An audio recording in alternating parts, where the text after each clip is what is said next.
इस सवाल में दिया गया है कि a car of mass m is moving on a level circular track of radius r mu, यहाँ पे mu s आएगा, mu s represents the static friction between the road and the tires of the car. Maximum speed of the car in circular motion is given by.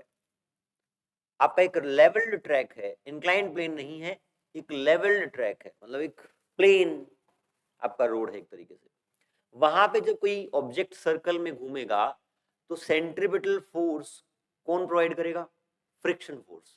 जब भी यहाँ ये object है circle में घूमेगा तो centripetal force will be provided by friction force. तो क्या मैं लिख सकता हूं, अगर इसका रेडियस कैपिटल आर है, मास एम है, it is moving with velocity v, तो force, friction force is equals to mv square by r.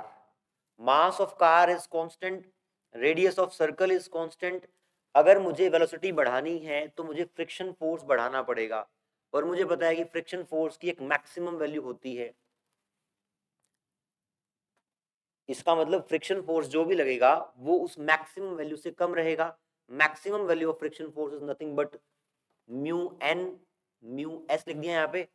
N is normal reaction, जब लेवल्ड है आपका सरफेस तो नॉर्मल रिएक्शन, जैसे यहाँ बात करें mg और ऊपर normal reaction, normal reaction will be equal to mg, तो म्यू एन की जगह आपका आ जाएगा mg।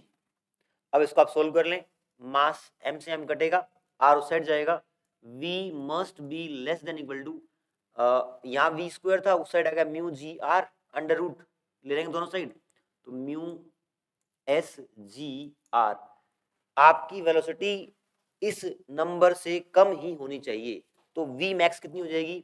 v max will be root mu s g r. This will be your correct answer. यहां पर इस ऑप्शन को आप करेक्ट कर लें। Correct answer is root mu s g r. This is correct answer. सवाल में कुछ भी नहीं है, अब बस आपको ये देखना है कि सेंट्रीपिटल फोर्स कौन प्रोवाइड कर रहा है? फ्रिक्शन फोर्स प्रोवाइड कर रहा है, और इसके अलावा फ्रिक्शन फोर्स की एक मैक्सिमम वैल्यू एग्जिस्ट करती है जिसकी वैल्यू होती है म्यू एन।